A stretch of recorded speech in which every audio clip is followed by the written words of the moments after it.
Wanna play? Careful what you ask for.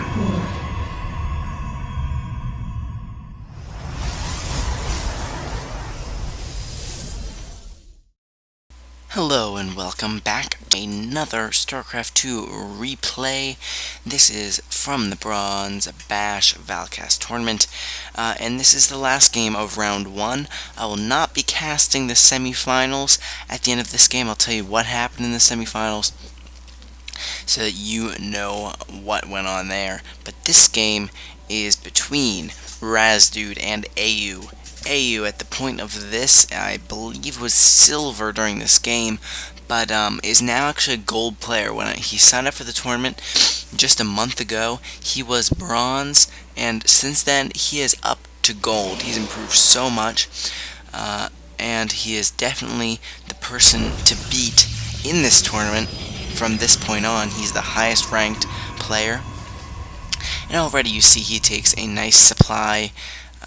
Well, he had a supply lead for a second there, but I mean, it's just at the very beginning of the game. There's not too much strategy yet, and that's why I'm going to fast forward a little bit. I'm actually going to go to 6 minutes into the game because not much happened until this point. rasdude, Protoss, the blue Protoss, he has 3 warp gates. He'll have 4 in a minute, and he has a proxy right here and right here, which are right below the base of aehu, who is playing random for this tournament, and got Terran for this game. So what is the best unit to play against Protoss in the early game for Terran? Marauders. So here come a pack of 4 Marauders, at least one Marauder and a Marine in here. He's going to start to move out. He probably wants to expand. He does have Command Center coming up. There it is. So he's going to want to expand soon. If he moved this force out, he could easily take out these few Marauders, or at least trade off armies. And rasdude is now in 4 gates.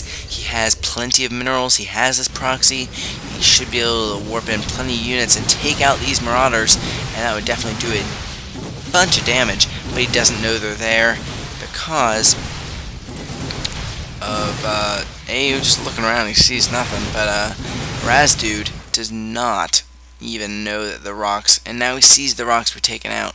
So he missed his time frame by just a second, and he's going to try and make a push here, but the bunker is too well fortified. He didn't even move his zealots up there to help out until way too late, so he starts losing some units, and he's going to pull back.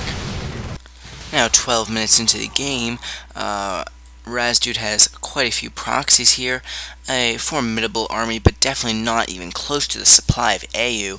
If we look at the army tab, army supply 38 to 26, worker supply 28 to 23, so aehu is definitely favored right now, and his main race isn't even Terran, so he has the favorable position. They both have expansions up. Actually, they're both just about saturated, so they're both there. Stargate is coming up, though, which is a good decision against 2 Stargates actually coming up, which is a good decision against mass Marauders. Mass Marauders cannot shoot up, so he better transition shortly, or else one Void Ray could take out his entire army. Especially with all these pylons, he can send in just some warped in zealots or some warped in stalkers, and he could just go in there with that force and easily take it out. All he needs is one Void Ray, and I don't know if he's going to get one out in time. aehu is not producing any Marines yet, so right away, if he attacks with that Void Ray, he is going to be able to win, because there is absolutely not a single anti-air unit in this field for aehu. Not a single one. I'll show you in the units tab, actually. He has 21 Marauders, 32 SCBs, and 1 medevac. Not going to attack air at all. So he is switching over his factory and his starport, so he'll be able to create some factory units. I don't know what he's thinking out of that, But still, let's see, go back to the production. 2 Void Rays, and one's about to come out, and there's still no anti-air, so it's now or never, and he's pulling back. So, well, pull back and then lose your entire proxy system. That's the plan that's being used there. Entire proxy system is going to go down now. He misses this pylon, but the only reason he's coming out here is probably to expand with this orbital command, and he's not counterattacking. He doesn't have the forces to. Now he has these 2 Void Rays. It's time to attack now with those Void Rays, or else he is not going to be able to save it, because he's probably going to start making Marines to back this Marauder army up, unless he acts quickly, and he's not acting quickly. He has not sent those Void Rays in. He's just going to use them to protect the expansion. Not going to do anything. Against Mass Marauders, it's impossible to lose Void Rays versus Marauders. No chance for the Marauders. They can't shoot up. And instead, I'm going to build some more Zealots and make sure I have enough Void Rays so I can win faster. Not the best strategy. They're both supply capped. Funny. rasdude now no longer supply capped. He did lose all those pylons. He's now going to get supply capped again, because he is going to lose that pylon. These two Void Rays not moving in yet. I'm going to skip ahead just a little bit, and nothing changed. Absolutely nothing changed. Except for the fact that there are more Mars. Two Vikings here. So, still with those Void Rays though, not going to do much without moving in. So that was clearly the biggest flaw so far. Mass Marauders, good, but not good against air. But he is now getting combat shields and Marines. Lots of Marines. So it's now too late for his push.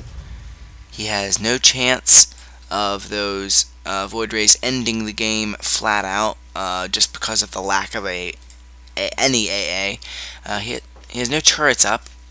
And here, finally, about 19 minutes into the game, rasdude is decided he's ready for an attack. He has 3 Void Rays hanging back, and he's going to push in with these charge lots and these stalkers. Stalkers do have blink. And so he has on those nice upgrades from that Twilight Council. He's going to take down these very easily. No upgrades, though, for either of these units, while aehu is sitting on 1-0, it looks like, for all of his units. Yes, 1-0. And it looks like he's doing really well. It looks like he's won this push. There are some Marauders down here that did not get involved. They are finally moving out. These Void Rays. Oh, but look at all these Marines that pop out and are going to do surprisingly well against this Stalker force. Surprisingly effective, because he pulls his Void Rays. He could use those Void Rays to attack these Marines, but instead everything is going to be not focused. Some things aren't even attacking at some points. These Void Rays, there are 4 of them, but they're attacking the things that are not going to be able to kill them. And finally, all of these Marines are going to be able to take out this number of Void Rays, just barely, but he is constantly making them. And look at all those minerals he's sitting on. He could add on 3 more racks to support this, but he didn't. So all of these Marines being tried to be dealt with, but it's not going to do much, because all these Void Rays are going to have to pull back. This push is starting to come to a close. He's not warping in any additional units. He did not place a closer proxy pylon to support. The only warp-ins he's getting is from across here, so they have to run across the field. So it looks like this attack is over. He did take out the natural, but he does have this expansion. So these SCVs right here are going to be able to run right over here and start mining right away, while a new command center is placed down, because he did fly it away and he did not pursue it. So he did not get much on that attack. He lost a lot. Let's look at the army tab. You see that aehu's supply is up by, let's see, that's about 20 supply. He's up by about 20 supply. That warp-in did get him closer, 30 supply now. But the worker supply actually in rasdude's favor. But look at this. What's happening? 2 nukes being built out of these two. He has two ghost academies. He's building two nukes. He doesn't even have a ghost on the field. He is building one, but there is no ghost currently out on the field as far as I'm aware. No, there are no ghosts yet. But yet no detection. Not a single detection for the Protoss. So this is definitely going to work if it gets that far in the game, when that ghost could come into play. They could just 1A to victory, because he has very little mining from his main, and he doesn't even have full saturation on his expansion, and he has a lot of gas. He's sitting on a lot of gas. He should probably increase his mineral count. And Void Ray Harass is not incredibly effective. They're such slow units that Harass with Void Rays is not incredibly good. I mean, you could possibly take out a few SCVs and get away, but look at these two nukes that he has. He has two nukes, and he's researching personal cloaking as well as the Mobius reactor, which increases the starting energy of ghosts by 25. And here is a large engagement, center of the field. aehu does push out, so easily takes out all of those units. This is definitely going to be a GG. Look at how much supply, 81 to 12. There you go. That's what you can do with mass Marines. You know, in almost every StarCraft game, it goes, you start with tier 1 units, you tech up, you get this huge tech tree, and then once you get this huge tech tree, it all just collapses, and the best counter to huge tech trees is usually stuff that is much lower in the tech tree. So it's kind of like a loop that could go through if you have a long enough game. That's all there was in Game 1. Let's go into Game 2. And in Game 2, we saw another decently long game. No spoilers meant, but it did go on about just as long as the last game. Again, I'm just summarizing though. So yeah, aehu. This is on. Oh my gosh, I'm terrible with my map names. I have no idea what map this is. I'm terrible for not looking it up beforehand. You can correct me in the comments with what it is. I just could take a guess. It's not Tal'Darim Altar. It's the Shattered Temple. I believe it's the Shattered Temple. Correct me if I'm wrong, but I'm pretty sure it's Shattered Temple. And I'm actually going to skip ahead here. Not much happens in the beginning of this game. And so we skip ahead to 6 minutes, and we see aehu with a nice main base. He has quite a bit of drones, not perfect saturation yet, but he does want to get some units out first. He's sitting on quite a bit of larva, but he does have these this roach born on. He's coming up with an Evo chamber now.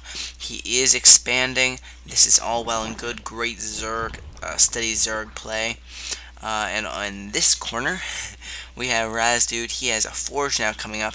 He is building that wonderful robotics facility along with the 3 gates, and so he'll be able to have some cannons, he'll be able to make some immortals to counter those roaches, and he does have that warp gate tech, which is so very popular. Of course, no Protoss can go without their warp gate tech.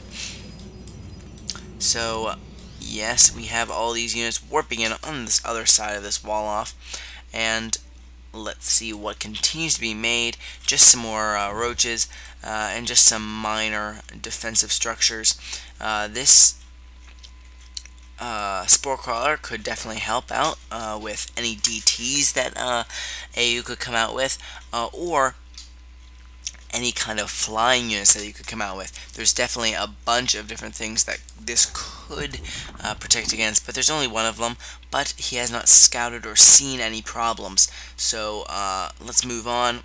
And now, 11 minutes into the game, we see that aehu is about to break down some of his destructible rocks with his Zerglings, which don't have speed, not yet having speed. And there is actually an infestation pit coming up. I doubt he'll be going infestors, but he could be going for the lair, possibly for some adrenal glands, possibly for some ultralisks or some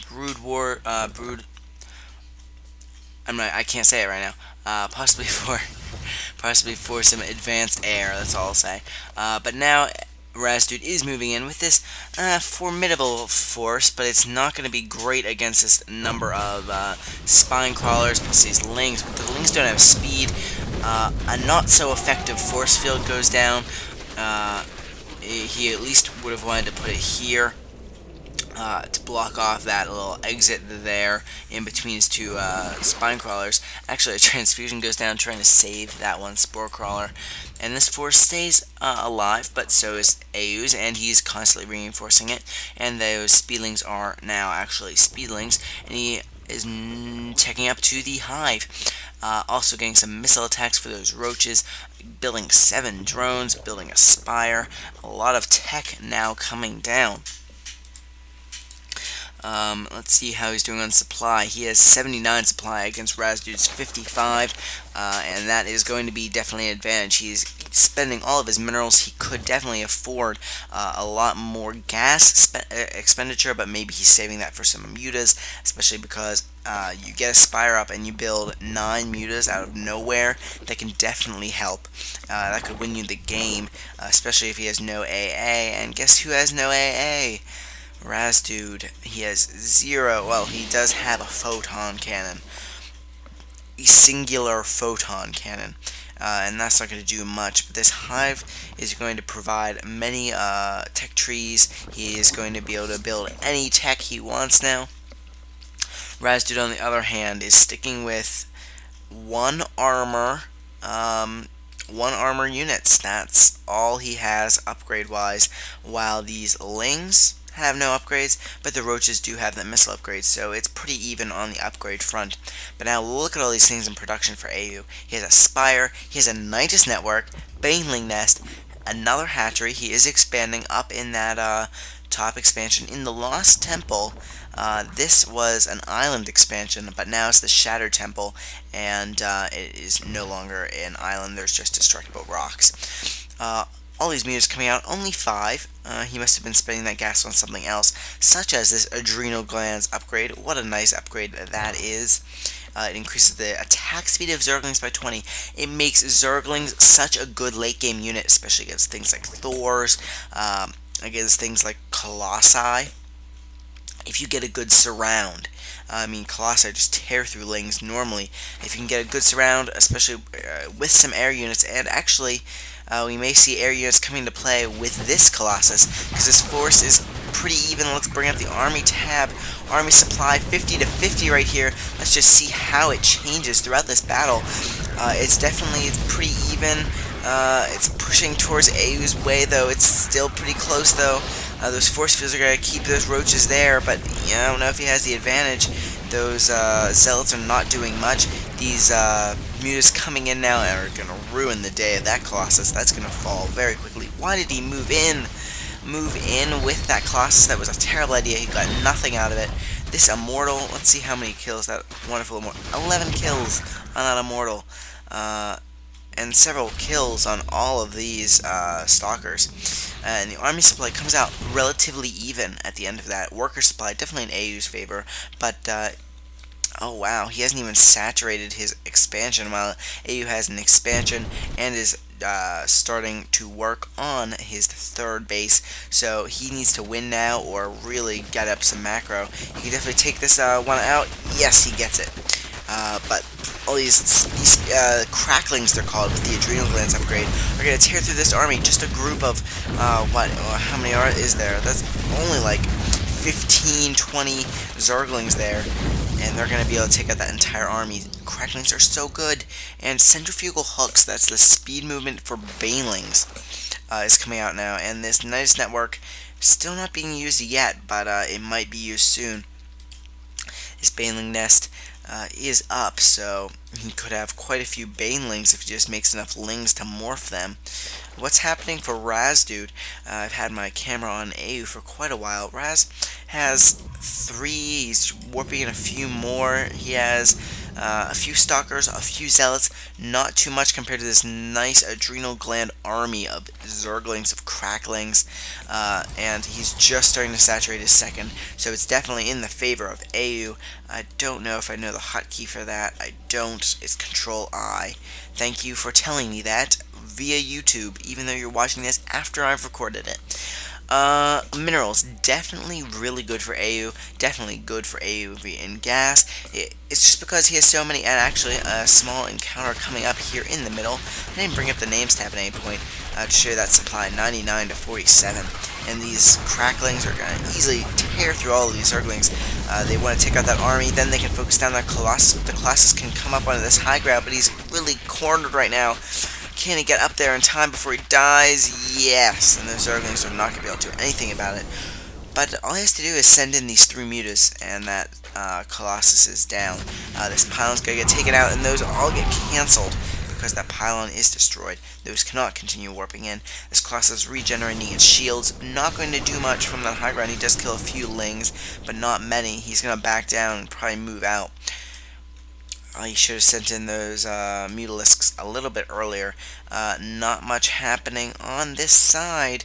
He is researching extended thermal lance, but he's not building any more Colossi. He has 3 zealots. Let's look at that army tab. 34 to 12. And look at all the banelings morphing right here. I'm not good at counting. But he does have 20 banelings in a control group, so he has about 20 banelings morphing right now, and they're going to all go into this Nidus network, which has not been put up yet. No Nidus Worm, but look how vulnerable this section is right here, and here comes this Overseer. He's going to just be in range, plant down that Nidus network, I'm sure. Here comes the Worm, and it's just going to be an easy win for aehu once those, I'm guessing, yes, he has all the banelings inside of the Nidus network. 4 pages worth of banelings. Banelings are just so good. And here comes the Worm. Rasdude has no response because there are tons of banelings now in his base, and he has absolutely no army to back it up. Oh, all of those drones. And he takes out a pylon. That's not going to kill him. And he's going to target that. He's going to get the kill on that. Oh my gosh, all these zealots would not want to go in there. And let's see. Both those banelings die without getting any damage done. That was a little odd. But now, Superior definitely going for aehu, 98 supply to 50. And especially if you look at that army tab, he just resupplied that. He got back up to 50 and 32 only for Rasdude. And look at all those workers, 61 workers. He is fully saturated at his 3rd. At his 1st even, still has quite a bit of saturation. He could even move some of those over to the 3rd, or take a 4th base. He could take this gold base. He could basically do anything. He has nice creep spread coming across the map now. He could be doing a little bit better, but no complaints there. I mean, he doesn't need it when you have a Nidus Worm that has not been taken down. There was nothing coming out of it, no defense. I don't know if he didn't know there was a Nidus Worm, but instead he moves out with his incredibly small force, and these queens and these zerglings are going to be easily taking these down. Sorry, I've been a little bit harsh to the players in this game. It's just been, oh, look at all these banelings. Banelings, man. And all these zerglings are going to come and just tear up this army. But all these banelings. I've been a little rough during the series. I've been watching Day 9 stream quite a bit, and his, he criticizes quite a bit whenever he's casting, non-pro games. So look at all these banelings. And I have no way to say that I would be any higher of a skill level. Oh wow. All he needed to take out was that pylon. It could have taken all of his warp units. These Colossi coming into the main, but they're not going to do much. Actually, this Spore Caller gets a few hits on that Colossus. All he needs to do is send up these Zerglings, these amazingly upgraded Zerglings. I mean, look at that. Now he's getting melee attacks 3, defense 2, and those Colossi go down. And Rasdude, no GG, nothing. He just leaves the game, and all of us watching also leave the game. So, Rasdude losing the series. It was a fun game to watch, though. Those were some of the most interesting to watch games in all of round 1. We did have some awesome games in the semifinals, especially Bird Food versus myself. Like I said, I told you I would wrap up what happened in the semifinals. In the semifinals, let me just find something interesting to look at. I guess I'll show you this main base. In the semifinals, I played Birdfood in a best of 5 series. We went back and forth, back and forth. I won the first game, he won the second. I won the next game, he won the next. And it came down to the last game. And I pulled it off somehow. It was a very close series, very intense, but it cleared up, and it was a very intense, close match.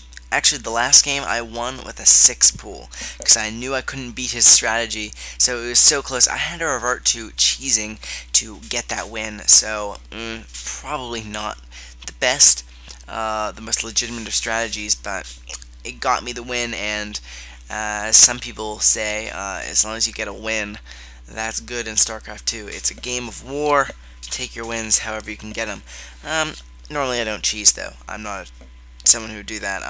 That was probably the only time. I did also try it on aehu, who won his semifinal game. I tried it on him because I was doing terrible against him as well. So I thought, I had 6 pool. See how that goes. But I was doing bad against aehu. So I did a 6 pool in the finals. But that was a 7-game series, so there's plenty of games that you could try a bunch of different things. But in aehu, to get him to the finals, he played Shetwa, and that was a 3-1 series, I believe, and aehu took that one pretty sufficiently. He did a Mothership Carrier game, which was the only one aehu lost, because he just wanted to play for this crazy strategy, Mothership rushing with some carriers. It was very fun to watch. Shetwell, though, a very good player. He's just about on my level, I'd say, with play. And then aehu also went for some weird strategies in the finals, and I will cast at least one game from the finals, so that you can see what those games played out as. I will cast the full game. Don't know when. It will probably be a while from now. I do have a lot of other different types of videos that I want to record and edit, and you'll see those coming up on my channel real soon. Hope you enjoyed this summary. Round 1, I will send you the link. You can see the entire bracket. There will be some spoilers there, but you'll be able to see the entire bracket, and you'll be able to see who won this wonderful tournament and how each game went. If you want, you can shoot me an email, ianvalentino@gmail.com, and I will shoot you the replays from this tournament. I do have them all in a zip file, so if you want to see those, also send me an email. This is the ValCast signing out from the Bronze Bash Tournament, Round 1.